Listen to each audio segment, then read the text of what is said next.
So my name is Lena Pringle, and I graduated from Furman class of 2015. I double majored in communication studies and Spanish, and currently I am an anchor reporter in Jacksonville, Florida.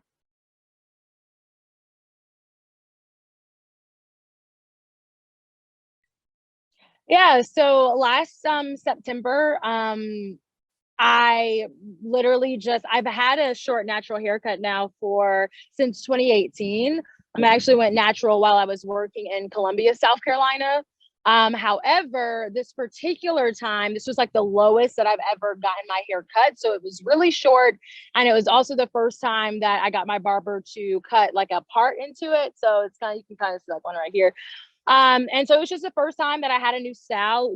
Honestly, I literally got a new haircut because I wanted to boost my mood. It was a particularly like not great time. I was like feeling pretty low mentally. It wasn't it really wasn't for anything more than like just an overall like morale booster.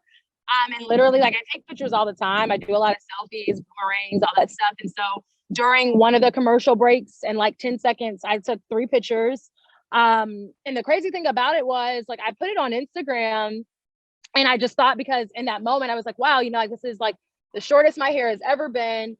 I'm natural. I got this part cut in. I'm on TV.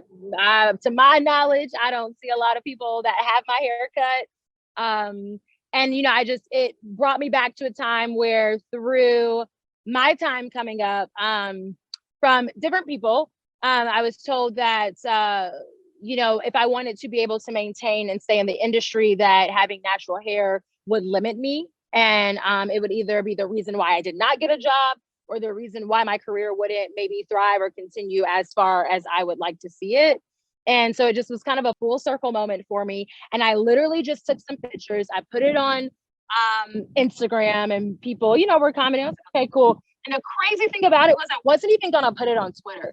But I was like, you know what? Why not? Like, whatever. I put a lot of stuff on Twitter. Like, it is what it is. So I put it on Twitter, and to my surprise, something that was really simple, like it's literally 3 pictures of my peanut head. Like I don't wear a lot of makeup. I'm a pretty like natural person on TV. And so honestly, it was quite alarming that many people ended up liking it. The craziest thing about it is still to this day, it's still getting shared. I get at least tagged in it every couple of weeks. It led to me being on the Drew Barrymore show. I've done interviews with like E! News, Allure, The Today Show, and it was truly insane to me because it wasn't a statement. It wasn't like some type of rebellious political move. It was just a girl who was feeling low and wanted to do something different.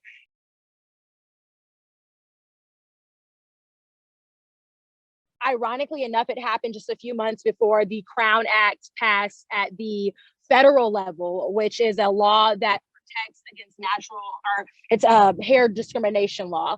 And so it protects people with natural hair or locks or really whatever kind of style is not deemed like a European aesthetic to be protected in employment and schools.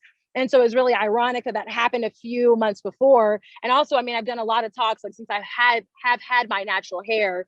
I've done panels, I've been a part of different discussions, I've had events. And it's always a conversation that we have. It's very important, especially as Black women on TV for so long. We really didn't have a lot of choices in how we could wear our hair.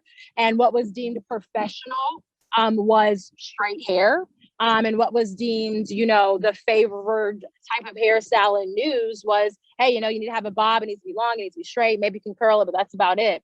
And so now fast forward to 2021, you have women wearing their hair all types of ways, and I'm just very blessed and thankful to be a part of the movement that is changing very old and outdated professional standards. I'm very happy to be a representation for especially younger brown and Black girls who are looking into different industries. And it's a beautiful thing when you can see yourself. And so, the moment itself will be something that I will never forget. I'm still living on the high of it. And it's just still truly wild to me that it even went viral. It's a beautiful moment of representation. I'm very happy to be one of the many women now who are really, just leading the charge and saying, hey, like those standards are old, and just like technology evolves, clothing evolves, people evolve, so should the standards around what is deemed as professional, especially when it comes to hair and especially when it comes to TV. You know, you need to look like the people in which, you know, we're talking to. And so it's really great to see so many women taking up the space. And as I always say, be unapologetically you, because the world will most certainly adjust.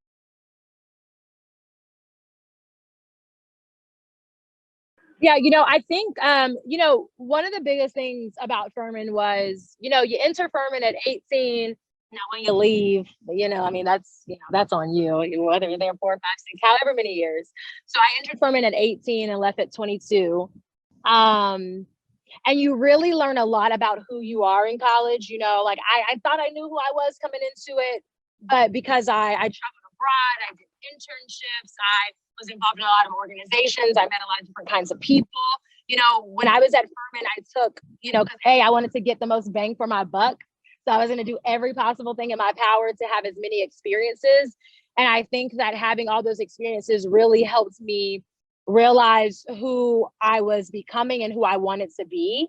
And, you know, through my relationships with professors and friends and other alumni, you know, I really started to realize, okay, you know, like there's a little, you got a little bit of power, you know, behind what you're trying to do.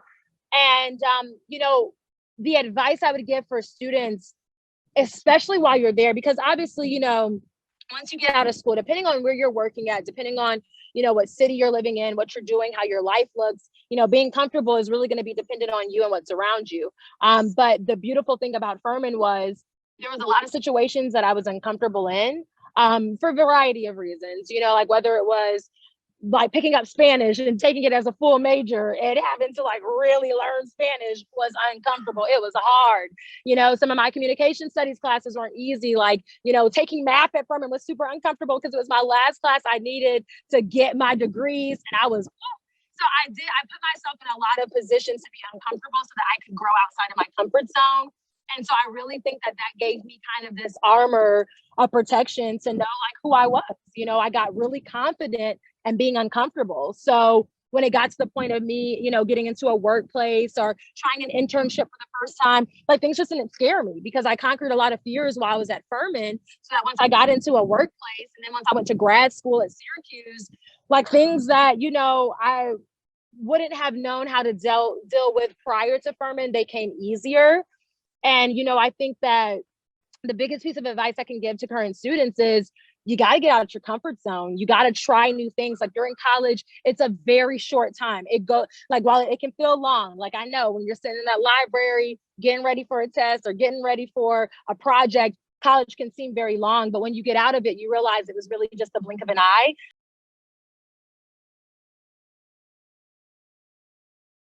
You show up, you know, like I think that's the beautiful thing about being in a millennial generation Z type of generations is that, you know, we have the audacity. We have the audacity to want more. We have the audacity to do more. And we have the audacity to be more. And there's certain things that, you know, if we don't like it, we're going to say it. Like, because we're standing on the shoulders of ancestors who ran so that we can just walk. So I always try to remind people that there are people that did a lot more difficult things before you so that you can conquer this moment now. And so as far as living as unapologetically as you, I mean, I don't know what else to tell you. Like, you got to do it. Like, you got to be comfortable and you got to take up space. Like, I don't care if you're the only one that looks like you, or if there might not be anybody that shares the same beliefs as you in your workplace, or whatever the reason is. None of that matters. You're there to take up the space, take it up boldly, truly, and authentically, because I feel like nothing,